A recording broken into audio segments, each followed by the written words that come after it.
bem? Como você está? Como tem passado? Eu sou a professora Ana Carol e nós estamos juntos para mais uma aula.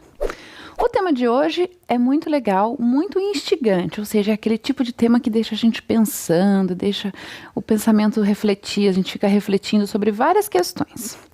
A gente vai conversar hoje sobre o feminino nas diferentes culturas.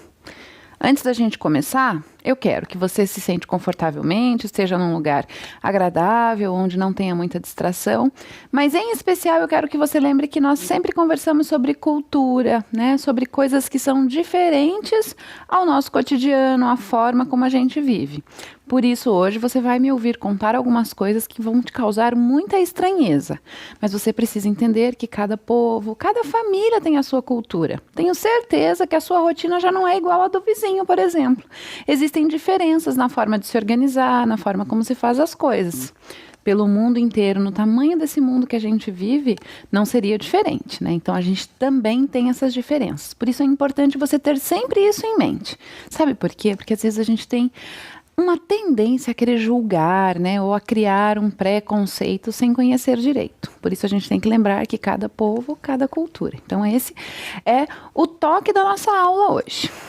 Antes da gente começar, vamos pensar um pouquinho.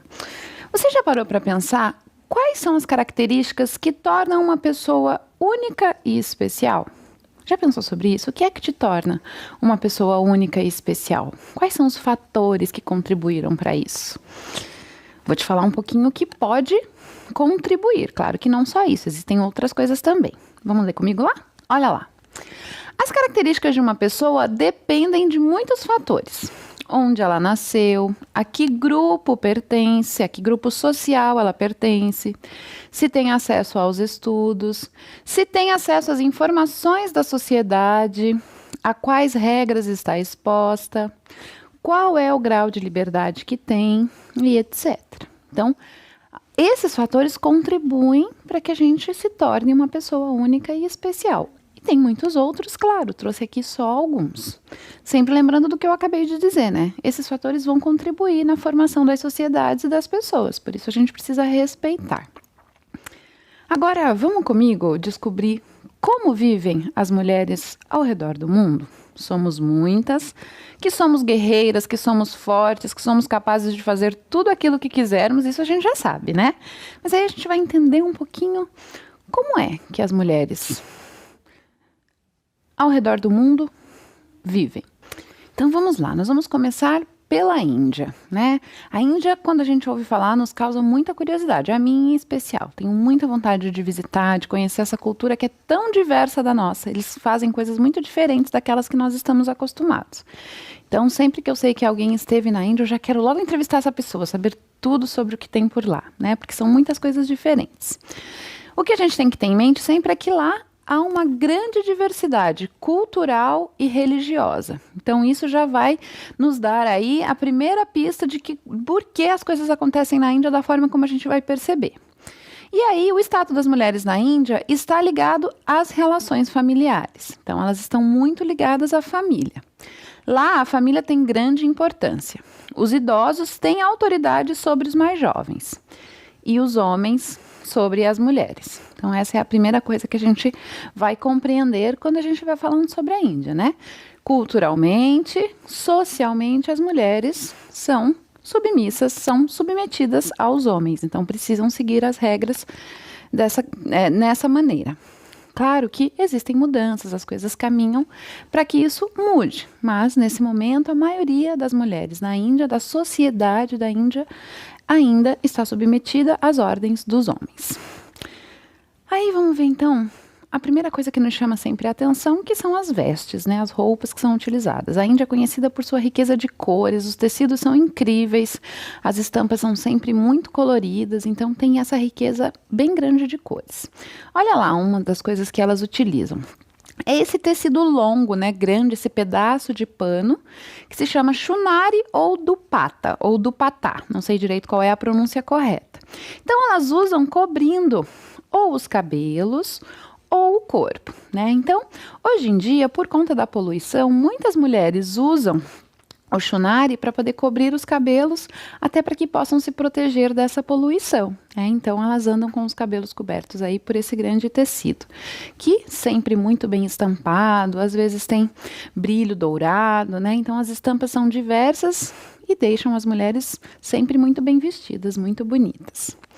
Uma outra característica que a gente percebe na Índia, que não é só uma exclusividade das mulheres, mas que a gente percebe muito, é esse símbolo, né? Esse ponto que é colocado ali, bem no centro, entre os olhos, entre as sobrancelhas, que se chama bindi, né? Aqui para o Ocidente, ele veio meio que como um enfeite, um adorno. Houve uma época em que as meninas costumavam utilizar ele aqui no meio. Era uma pedra, né? Tinha um brilho, colava ali uma coisinha que era mais um adorno, um enfeite. Mas não é essa a função que ele cumpre na Índia, né? Ele é considerado um símbolo sagrado por conta desta deusa que vocês estão vendo ali, que se chama Parvati. Então, ele tem aí uma função religiosa e é chamado de terceiro olho. Ele simboliza a força feminina, então toda a força que nós mulheres possuímos está ligada a esse terceiro olho, né? Eles acreditam também que esse é um canal, né? Então, através do qual nós, seres humanos, nos conectamos com o divino, com a espiritualidade. Então, é como se ele abrisse aí um canal de comunicação espiritual. Está bem ligado com a religião, estão vendo, né? Então, como tem essa questão religiosa, essa espiritualidade toda envolvida, esse não é só um símbolo para enfeitar, né, os indianos, as indianas. Ele cumpre aí uma função religiosa, né, essa ideia de que é sagrado. Vamos ver mais um símbolo que as mulheres costumam usar e que eu também pesquisando achava que era mais uma questão de enfeite, mas ele também cumpre uma função social, que é esta marca que as mulheres carregam aí no meio dos cabelos, que se chama Sindordana. Então elas usam uma tinta que a gente conhece aqui por cúrcuma, a gente costuma usar como um tempero, que tem essa tonalidade bem vermelha. Então ele é colocado bem na divisão do cabelo e ele simboliza o matrimônio. É quase como a aliança que nós utilizamos, né? Mulheres costumam utilizar uma aliança na mão esquerda para simbolizar que tem um relacionamento, que tem um casamento, né? Na Índia, as mulheres utilizam, então, essa tinta, né? Esse pó, que não é uma tinta líquida, ele é um pó que é passado aqui no meio do cabelo para mostrar que essa mulher tem um matrimônio, que ela é casada. Elas acreditam também que a utilização desse símbolo atrai a prosperidade para o casal, né? Então, elas acreditam nessa questão de que o não uso, né, do Sindordana nos cabelos, ali essa marca, pode trazer azar para o casal, pode ser que o casal tenha problemas conjugais, né? Também relacionado a essa questão religiosa e cultural, né? Aqui no Brasil a gente usa a aliança, que para nós tem um símbolo bastante importante, né? Eu não dou muita importância para essa questão, mas eu sei que as mulheres acham que é importante. E aí na Índia, elas usam então esse símbolo que é aí nessa cor vermelha, né? Vamos ver mais uma coisa também que você já deve ter visto por aí. Olha lá que curiosa essas imagens. As mulheres indianas têm o hábito de fazer essas tatuagens que são feitas com rena, que tem o nome de mendi ou só tatuagem de rena. Rena é uma espécie de tinta que aqui no Brasil, por exemplo, a gente conhece para utilizar para pintar os cabelos ou tonalizar as sobrancelhas, né? Então você já deve ter ouvido falar no uso da rena para essas funções. Lá na Índia são feitas essas tatuagens. A rena tem uma característica que ela não fica sobre a pele para sempre, como uma tatuagem normal. Ela vai saindo com o tempo. Então, quando essa mulher vai se casar, antes do casamento, essa cerimônia para o mendi é como uma despedida de solteiro para a mulher.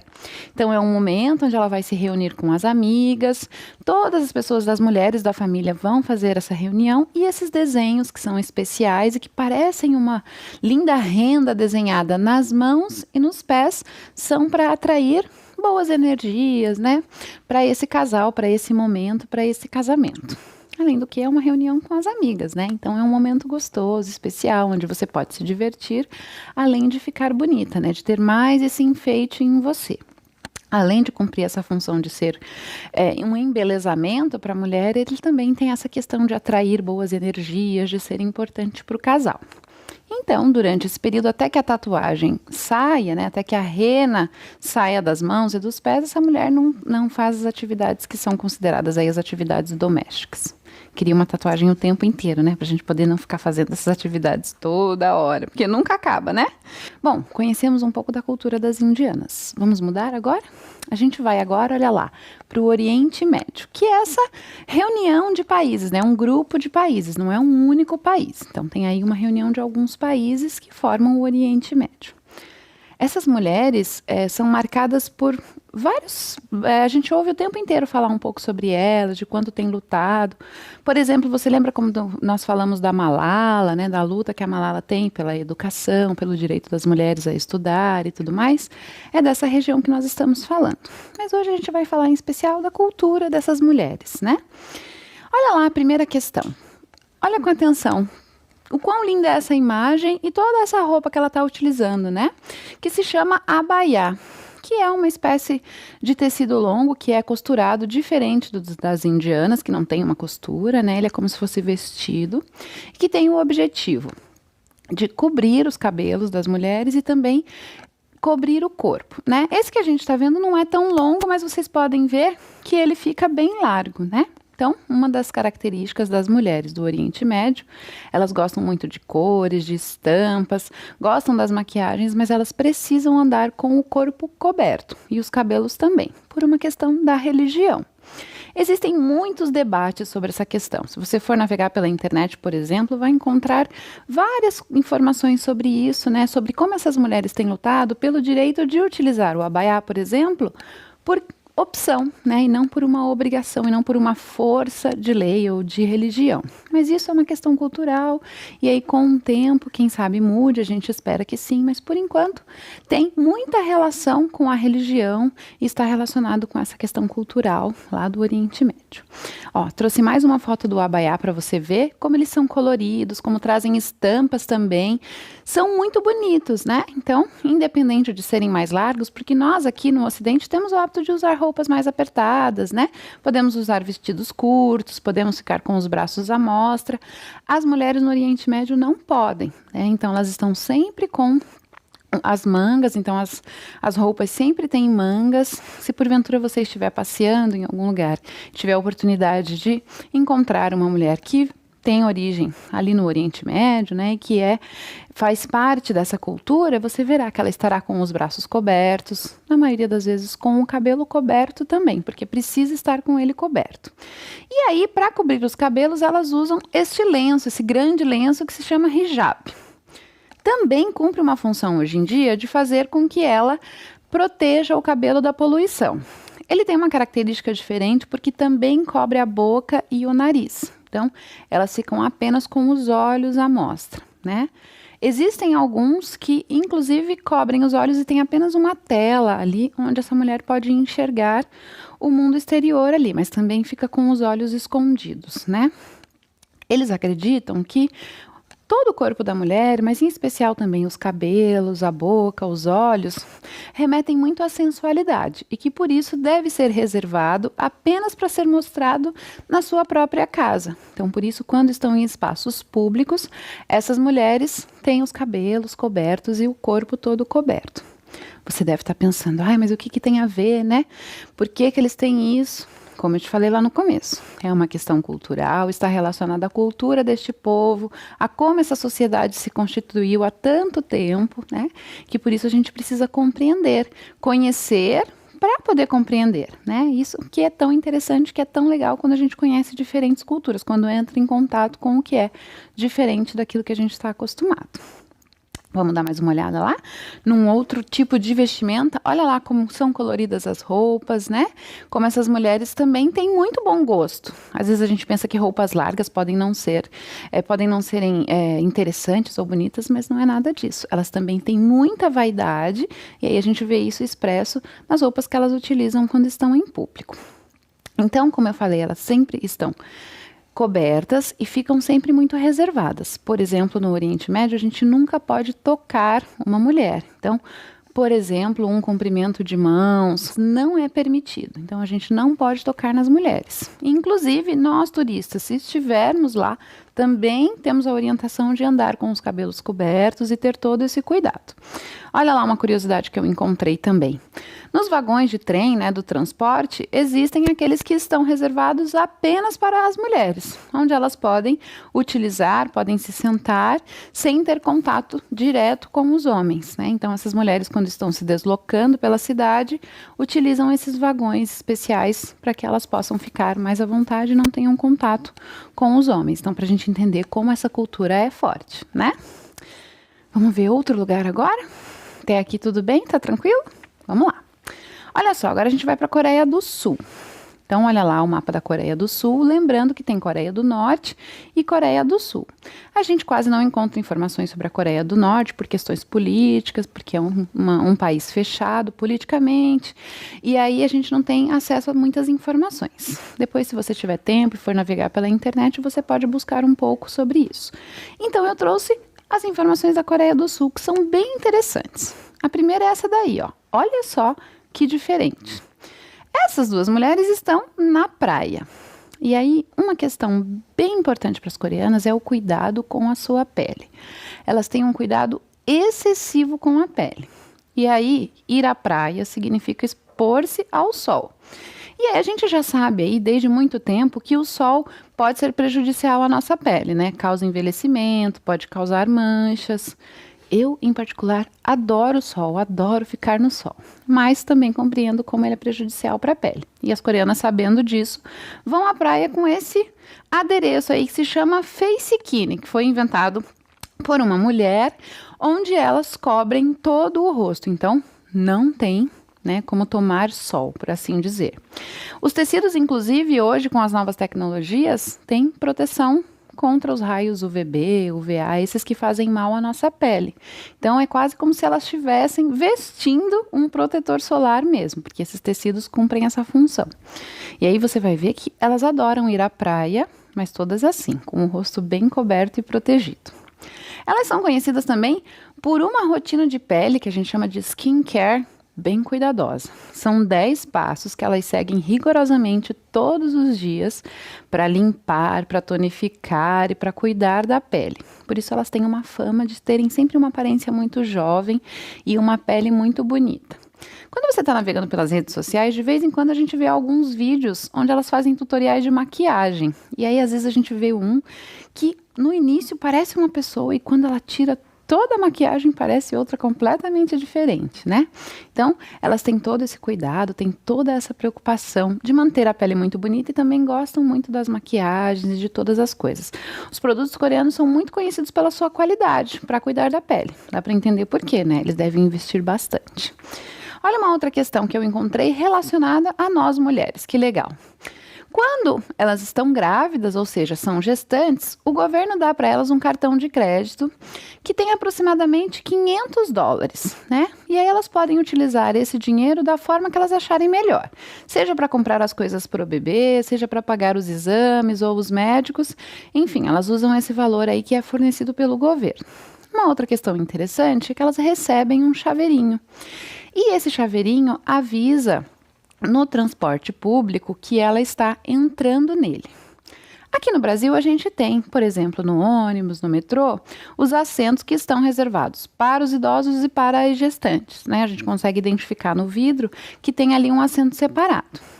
Lá, eles têm isso também, só que é diferente. Por quê? Porque quando uma gestante, por exemplo, entra no ônibus onde você está, você já vai ser avisado que está sentado num assento que está reservado para ela. E aí, nem ela precisa pedir para você sair, porque você já foi avisado. Então, logo, o hábito é de que você já se levante para que essa pessoa gestante possa sentar.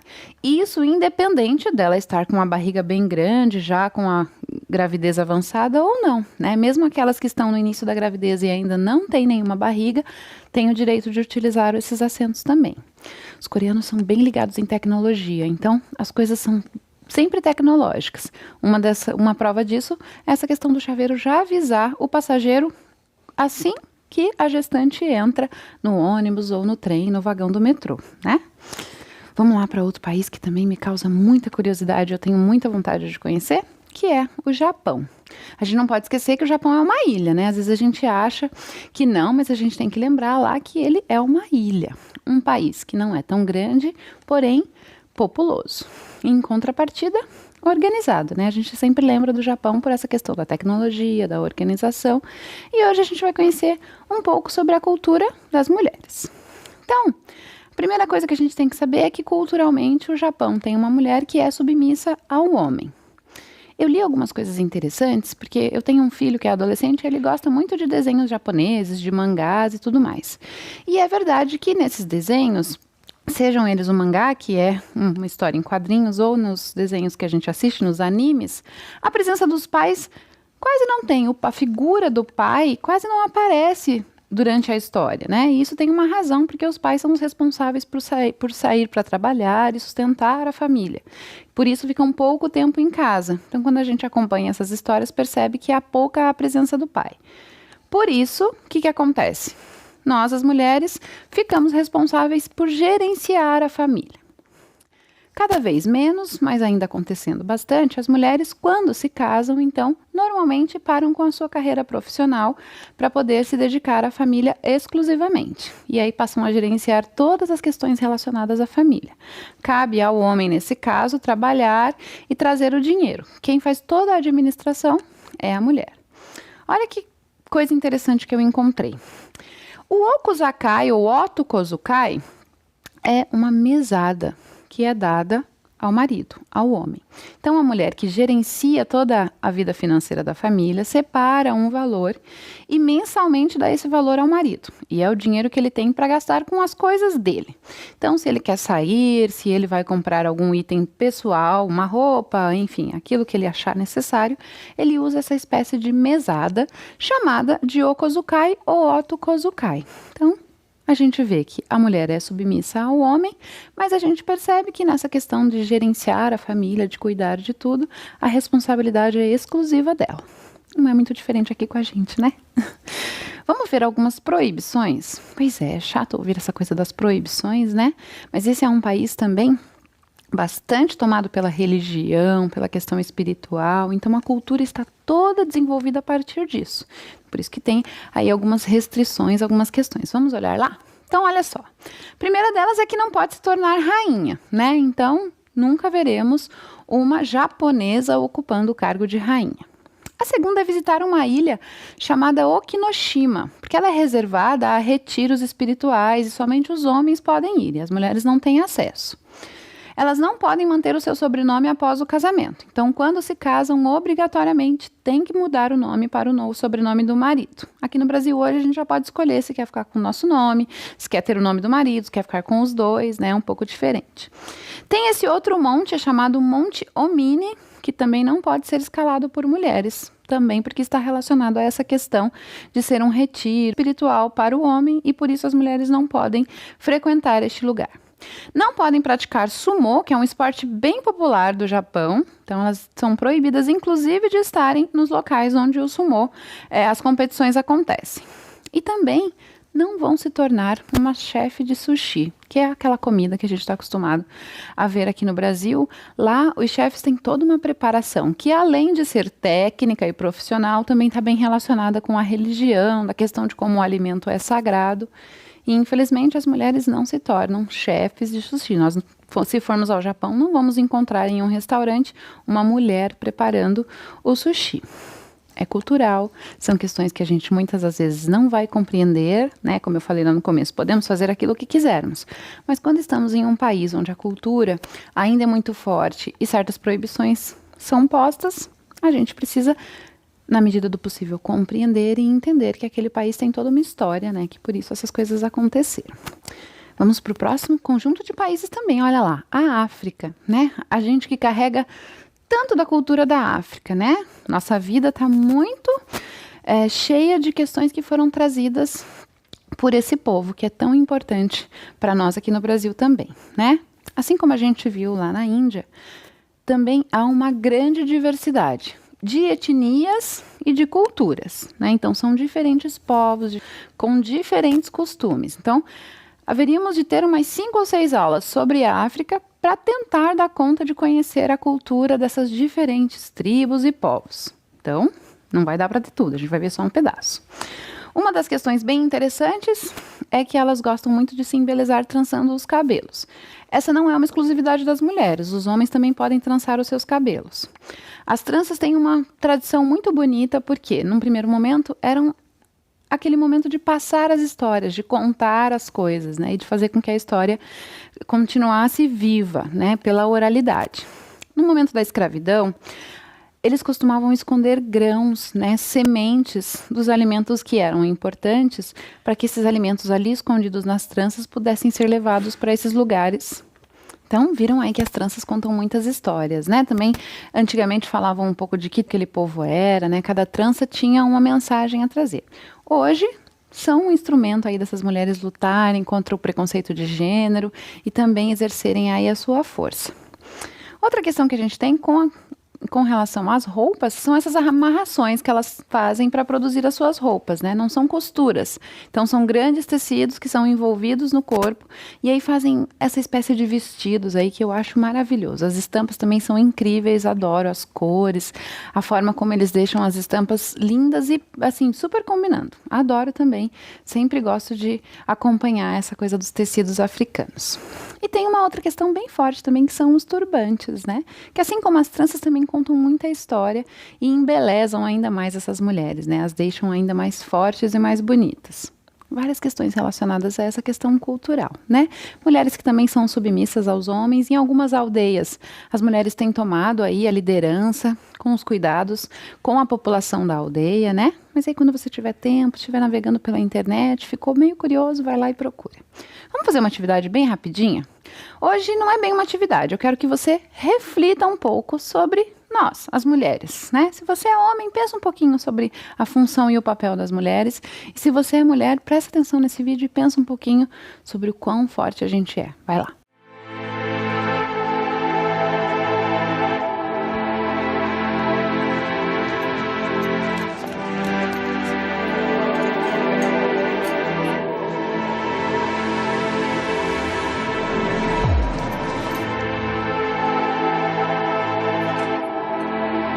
Today, less than 1/4 of the world's leaders are women. We need more. Because when women lead, the world changes. Time to pick it up, don't sit quietly. Illuminate like fire, stronger than the heat. And the colors shine, yeah, the calling out. You gotta say it loud. We're working to create a world where women lead. Support us at unwomen.org. Viu só? Conseguiu pensar um pouco sobre a importância de sermos líderes? Dentro das nossas casas, normalmente a gente já exerce essa função, né? Às vezes a gente esquece o quão forte a gente é. E não pode deixar ninguém fazer a gente esquecer sobre isso, né? De como a gente tem força, de como a gente pode ser aquilo que a gente bem entender. Hoje eu trouxe um pouquinho sobre a cultura das mulheres pelo mundo e trouxe só um pouquinho. Tem muito mais coisas que a gente poderia discutir aqui, né? O objetivo era que você conhecesse um pouco sobre como essas mulheres são, como é o dia a dia delas, né? E que também são grandes guerreiras como nós aqui. Tanto que você percebeu que eu nem trouxe muito sobre as mulheres do Brasil, né? Tomei o cuidado aí de trazer as que são mais diferentes da gente, justamente para você treinar aí a sua empatia, né? Para que você consiga se colocar no lugar de outras pessoas, de outros povos, de outras culturas, né? Mas você não precisa ir tão longe, não. Basta que você se coloque aí no lugar da vizinha, né? Daquela sua professora. E aí você já consegue começar a perceber como a cultura está em todo lugar e pode ser diferente para mim, para você e para todo mundo. A nossa aula já está terminando.